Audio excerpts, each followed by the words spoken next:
Well, Frank Sinatra is my idol. I think that he was the consummate stand-up singer, entertainer, and he had a sort of there was a magic about Frank Sinatra that you really don't see with too many people. In fact, hardly anybody had that kind of charisma. You know, he wasn't what you call a handsome man, but to the women he was. So you know, you can never quite figure out what that is, or what draws people to a performer, you know. But he had all of those things, and so I wanted to be like him. I know my 9th Christmas, there was an acoustic guitar at the end of my bed, and I started playing, and I learnt to play. There was a gentleman across the road who was a soldier. He'd just come back from Hawaii, and he had learnt to play Hawaiian style, which is really from, I think, the Spanish who came to Hawaii, taught the Hawaiians the guitar, and then the Spanish left, and the Hawaiians were left with these guitars, but they didn't know how to play them. So they invented their own tuning. And this tuning lives on today. It has, in fact, become very important just in the last few months. On world music, in fact, that I was watching the other night, they were highlighting this concept of this tuning. And I realized that I've been playing like that all my life. I think Dolly Parton plays the same way. It's an open form of tuning, yeah. And so I taught myself based on what this gentleman showed me, which was open tuning, and you bar, and you create your own chords that way. And that's why Hawaiian music sounds the way it does. Everly Brothers was a real favorite, and our sister, of course, brought the Everly Brothers home. She was 2 years old. Not she didn't bring them home physically, you know, which would have been nice. But she would bring Wake Up Little Susie, and I discovered jukeboxes and stuff like that. So I would go down and sit in the local coffee shop at 9 years old and play Wake Up Little Susie until the sun went down, you know, because the guitars I thought were amazing. And when you listen to it today, they still are, you know. How they recorded those guitars in those days, I don't know. But it was wonderful sound. And so the Everly Brothers and those harmonies that they used were more like bluegrass than anything else. But we didn't know that then. So it was a great influence. And you went by ocean liner, and you probably had 1,200 people on a ship, 5 weeks at sea, halfway around the world. You saw the pyramids, we saw the Suez Canal, we saw India. And I think, I've said it before, I don't want to repeat myself too much, but I really believe that was the fundamental basis of our imagination in songwriting, was seeing places like this at such an early age, seeing incredibly ancient places, being in the streets of Sri Lanka, and these exotic places you only read about in somewhere like Manchester, you know. And so I think that woke us up. It woke our imaginations up, and I think it's one of the things that makes us different. We found out there was a local speedway, another place where we might be able to sing. So we went down to the speedway. It was only about half a mile down the road from where we lived. And there was a man sweeping up on the track, and we walked up to him and said, "Can we sing?" And so many things come to mind. And he said, "I don't know, this is a racetrack, you know, can you run at the same time?" So, no. He said, "Come back later on, come back on a Saturday night, and we'll see what can be done." And we did come back on the Saturday, and they were having stock car races, and they had nat car races, which are like those little tiny racing cars, but pretty fast and pretty dangerous. And we stood up on there was a microphone in the middle of the oval, and in between the major races, the last 2 major races, they allowed us to get up and sing on the PA system. This was the first time we ever sang outside to a large audience that had nothing to do with us whatsoever. You know, they came to see the races, and there's these 3 strange kids singing, you know, and they threw money on the track, which was wonderful. When not quite sure whether it was a compliment or whether they wanted to be run over, but we had to run out onto the racetrack and pick up the money, and I think we managed to pick up about £5 in coins, you know. And this was, oh my God, this is our first payday. One of the racing drivers, Bill Gates, who was a local DJ on Radio 4BH in Brisbane, came to visit us the next day and asked if he could promote us. In those days, they didn't use the term management. Could I be your promoter? You know, and we thought, whatever that is, yeah, sure. You know, I'll be your promoter and I'll get you on the air and we'll do some recordings. Wow, we thought, you know, this is amazing. And he had another gentleman with him called Bill Good. They were both racing drivers. Both of them had the initials BG. And that, along with our mother's initials, being BG, my initials being BG, brothers Gibb being BG, he came up with the suggestion that we call ourselves the Bee Gees. But in those days, it was just BGS. And so we had he presented us with a guitar with the letters BGS on the bottom. And that's how the name was born. But later we changed it, you know, to make it 2 full words. Dad did the one thing that a lot of parents don't do. I see it with tennis parents. I see it with, he let us be the Bee Gees. He didn't try to make us into anything. He just watched us grow, and because the clubs and the hotels we were working in, we were too young to work in, it was his responsibility to be with us when we did those shows. Otherwise, we could not have done those shows. So he became our manager in that sense, and he was always the man that would pick up the check at the end of the night, and he would always make sure we got paid, and we used to drive sometimes hundreds of miles to do one show, you know. And one time we hit a cow on the highway and rolled the car, you know. There's been so many incidents of a grotesque nature, you know, that happen when you're doing this type of thing. Well, I think it's his music ability. It's as they say, it's in the genes. You know, whatever he was is really what we are. You know, I think that our father wanted to be famous. Our father wanted to be a big band drummer, and he had his own band. And I think he was able to live that through us. His kids, even if he didn't make that point, his children did, and he was there when it happened, and he nurtured us along, and that was his strength. His strength was just always being there, you know, always being there for us, always making sure that that we looked right. Tell Robin to comb his hair. Tell Robin to polish his shoes, because that was that was the dialogue. It was always Robin, you know. He would always come and say, "Tell Robin to comb his bloody hair," you know. I said, "But Dad, you know, it's his hair, you know. He looks a bloody mess, you know. Tell him to polish his shoes, you know." And so he was always on our case, and in that respect. We did a whole bunch of shows in Malaysia, Kuala Lumpur, Australia, Japan. But the one particular show that stands out, obviously, is to us is Indonesia, because of the circumstances. They were so bizarre. I mean, they put us in a convoy through the city in Jakarta, sitting in the back of a car, open, with the army behind us, machine guns, everything. People waving at the side of the street and rickshaws and all this stuff, you know. So that was fantastic. And then the promoter turned out to be some Western guy, some English guy that happened to live in Jakarta and had been promoting concerts. And there was a monsoon coming, and we had a stadium with 70,000 people in it, and like a hurricane, you know. It was coming right through Indonesia. And the show must go on, you know. The promoter said, "Well, if the show doesn't go on, they're going to kill me, you know. This is the kind of country you're in, you know. You guys have got to do the show." So I said, "Oh, well, okay, we're all right, we'll do the show." But we didn't know about the rain at that point.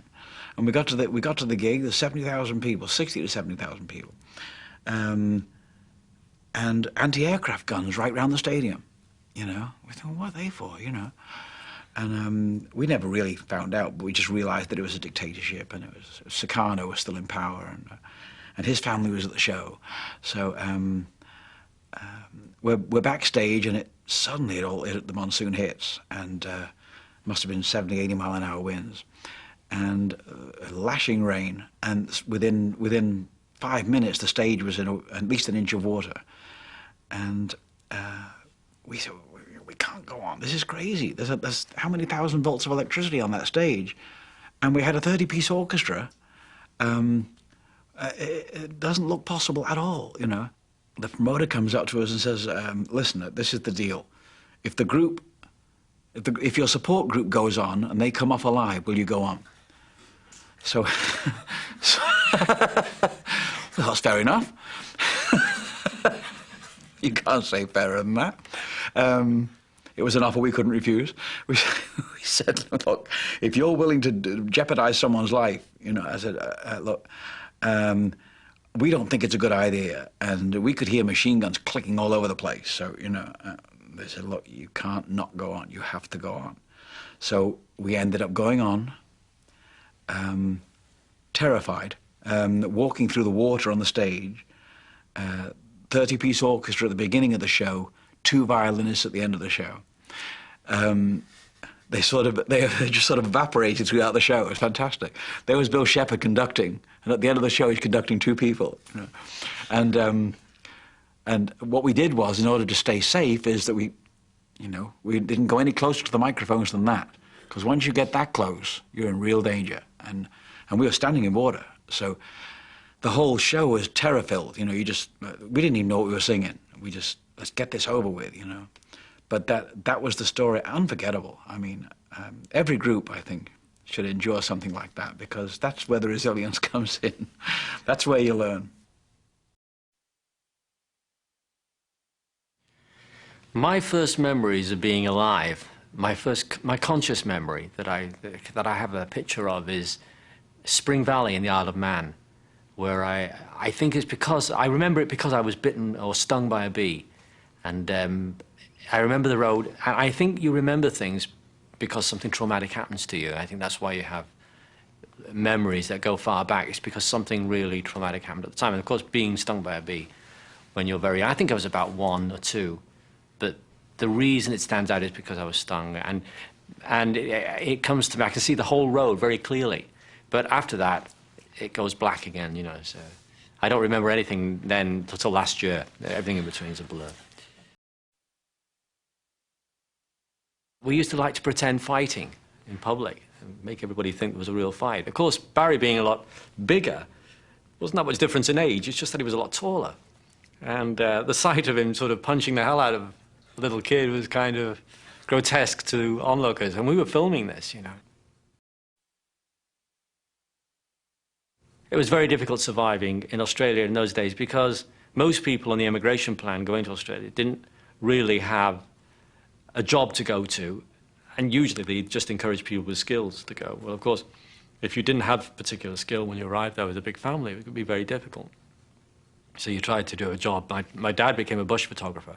He had to go into the bush and take pictures of people who lived in far-off places that were thousands of miles away from any big city. So, you know, he'd be a traveling photographer, go through there. He'd want your picture tape, portraits of the family, and then he'd go into a van and develop photographs. Well, this sounds all very romantic, but, you know, it was terrible conditions, and we'd never see him for like 6 months, and he'd send a check every week, you know. That's the way we had to live. They asked us if we wanted to play or sing between races at the speedway. So we did, you know, and they threw money. And we'd sort of dash onto the speedway and pick up the money out of the races going around. I think it was a big plan to get us killed, but we made some money out of it, though. Pocket as much as you can. There was one condition: you have to pick it up in between the cars. Any singer that becomes a singer will always like their own voice. I've always found that out. Anybody that really sings or makes a career of singing is because they like their own voice. And I always like the sound of my own voice. Whether I was in the shower singing, you always think that you know, a singer will always know they've got a voice. So I always knew that I could sing. I don't know how different I was compared to, I knew that I could handle my voice as well as anybody that I heard on the radio, you know, the inflections and things like that. So I kind of liked my voice. I knew it was slightly unusual, which always isn't a good thing. In some areas, whether you've got an unusual voice, it's always good to sound like somebody else. But I think that was probably around 10 or 12. but we needed a name. And of course, one of the fashionable names of the times was names like the Rattlesnakes, which is the name we first went with. So we became the Rattlesnakes for a few weeks, maybe a couple of months. And then we changed it to We, Johnny Hayes and the Blue Cats. Because there was a TV show. There was a TV show on television at the time called 6-5 Special, which was full of people with names like this.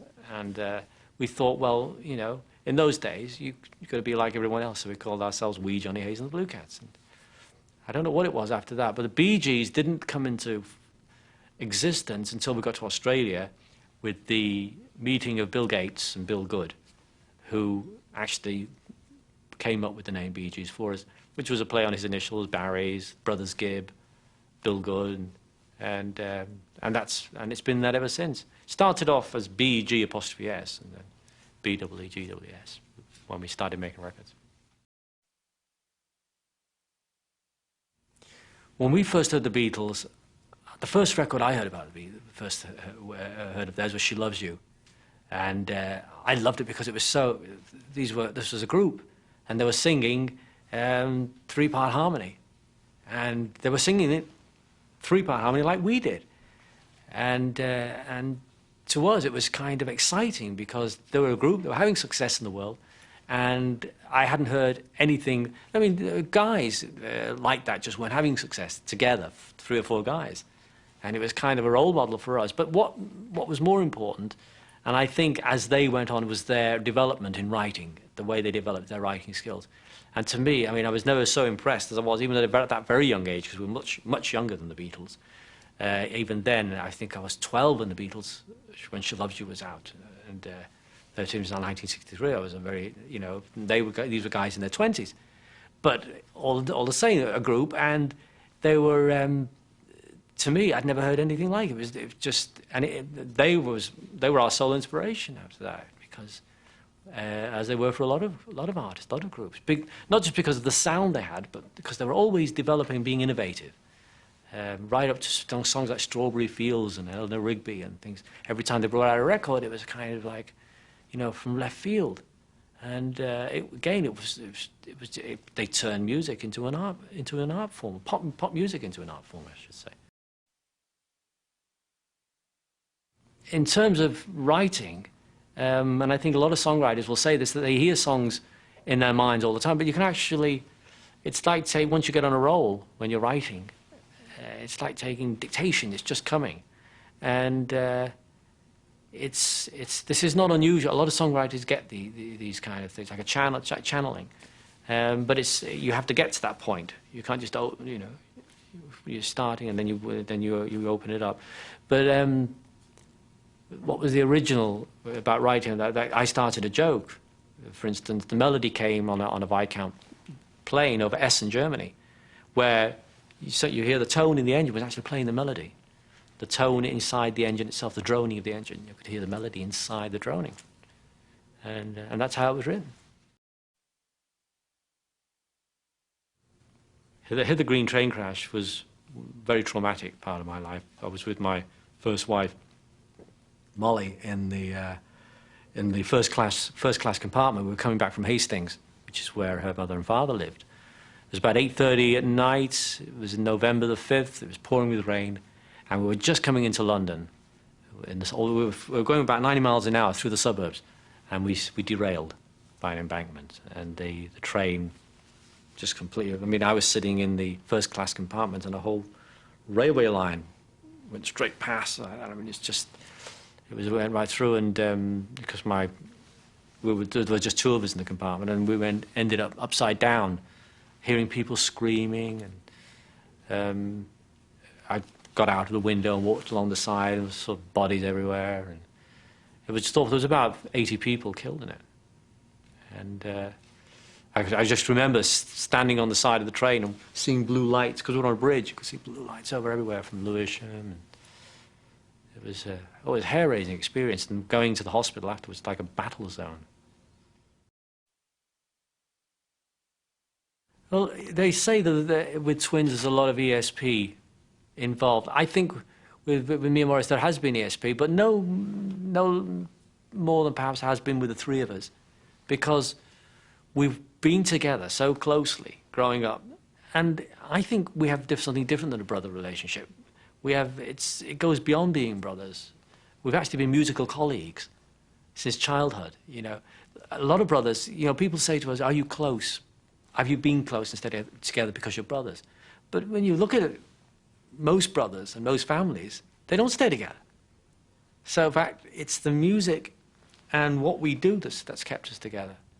That I think I mean, not that we wouldn't have been kept together, obviously, because if you're from a normal family where there's 3 different brothers, they have different professions, then they're obviously inclined to go in different directions.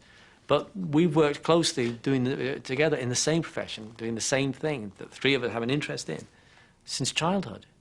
So there has, in effect, getting back to the ESP thing, it is a natural extension of that relationship that we can second guess each other's feelings and opinions and emotions on a certain thing, even before they actually say it.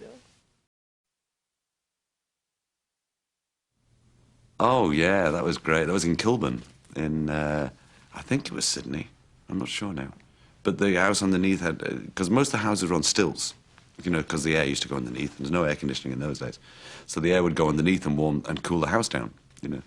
So downstairs was always a laundry and things. So you'd go down, and underneath we had these 4 or 5 rooms that were built there before we rented this house. So we'd build these cardboard boxes, and we'd cut like a square in it like that, like a TV screen, and break off the end of binoculars, the small ends, break them off, stick them into the box, and if you look through that, you see a perfect TV. You know, and it looks like, oh, this looks just like a telly, you know. And then Barry would sit there and read the news, and I go, and I'm the only one who's having fun here, because I'm looking through the box. And then Robin would take his turn and go, oh, yeah, it's just like telly. Of course, we never could transmit.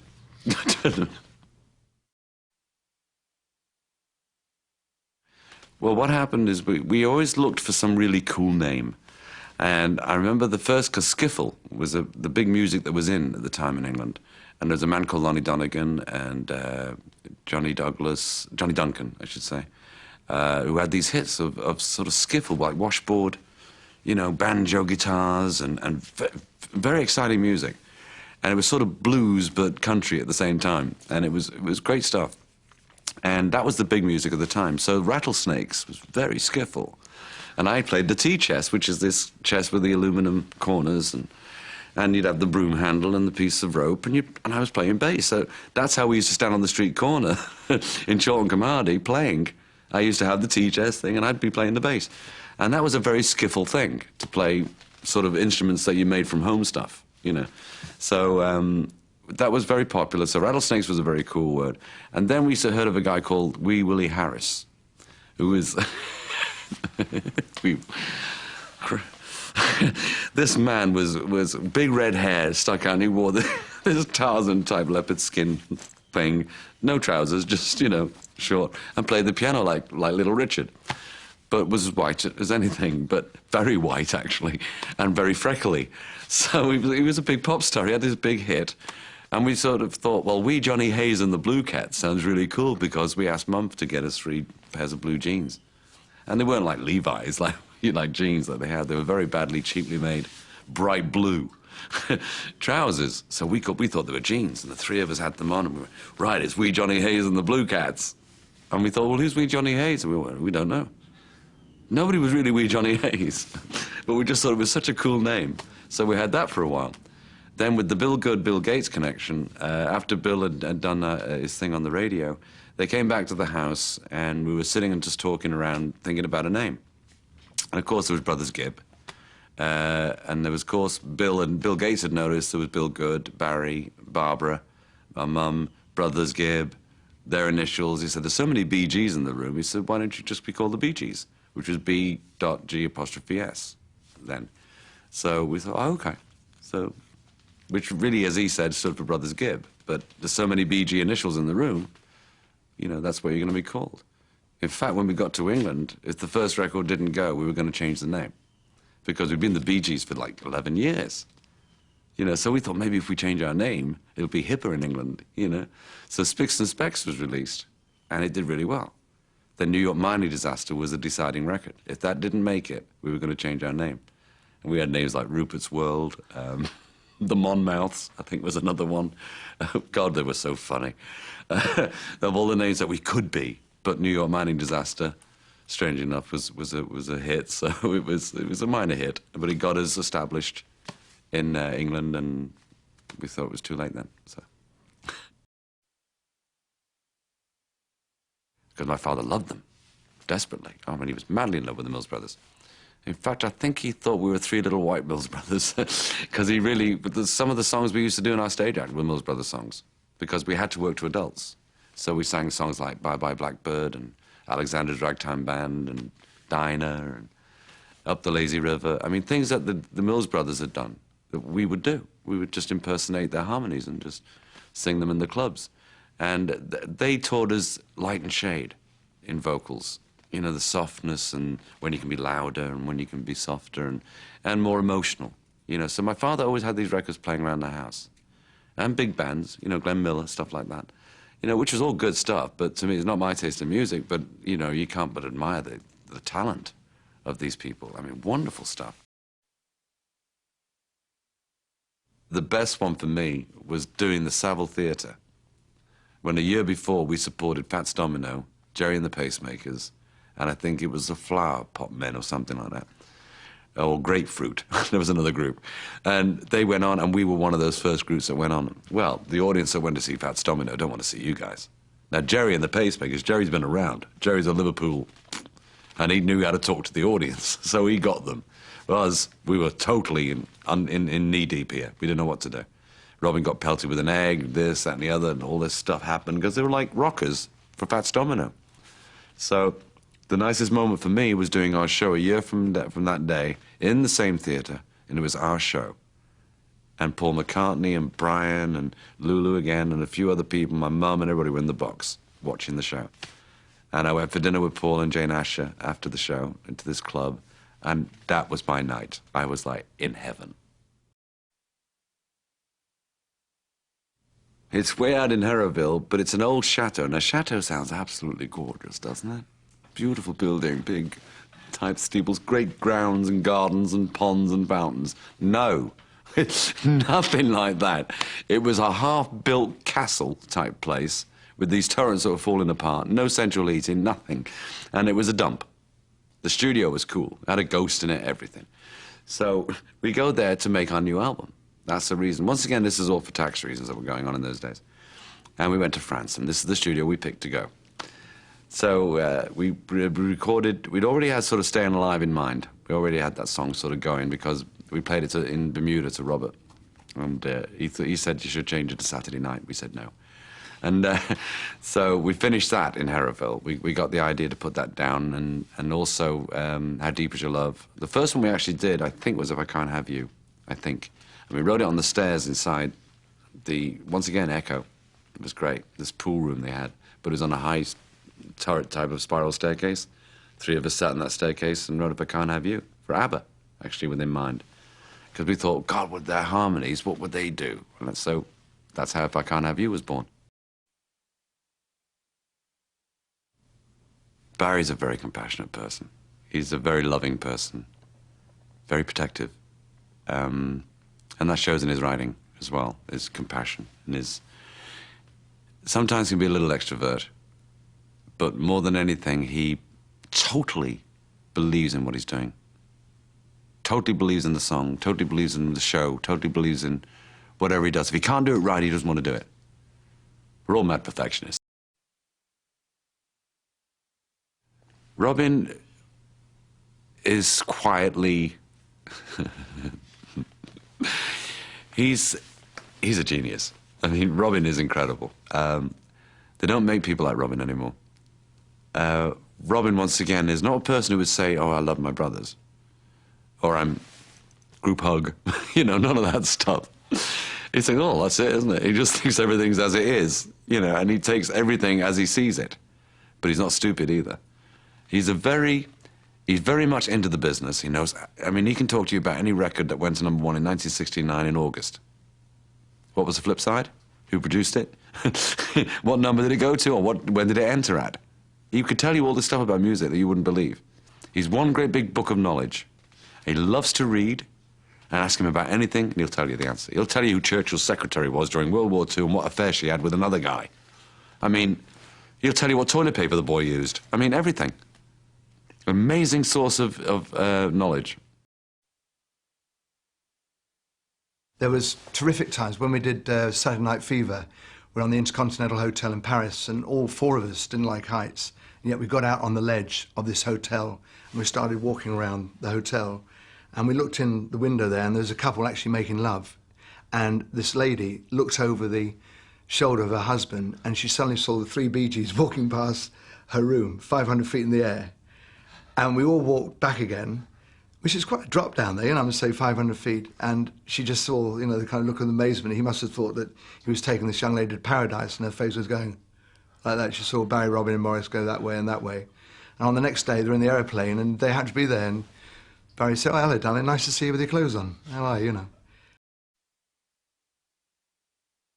Humour to the Bee Gees is a natural thing. I remember when they were recording Spirits Having Flown at the Criteria Studios, and I had this old Ford Mustang which used to fall apart, and Barry tickled him. He thought it was funny. The hood kept going up and down like those holes in the floor, and we were driving along down the West Dixie Highway, and there was a restaurant, and in the window it said, "BG lookalike, win a burger every day for a month if you look like Barry Gibb." And we looked at this, and I put him in a raincoat and took him in there, and he came fourth. He actually didn't win, you know, and he got quite annoyed by it. He said, "Listen, I'm here." He said, yeah, you look like him. Yeah, let's see the resemblance." But he came fourth.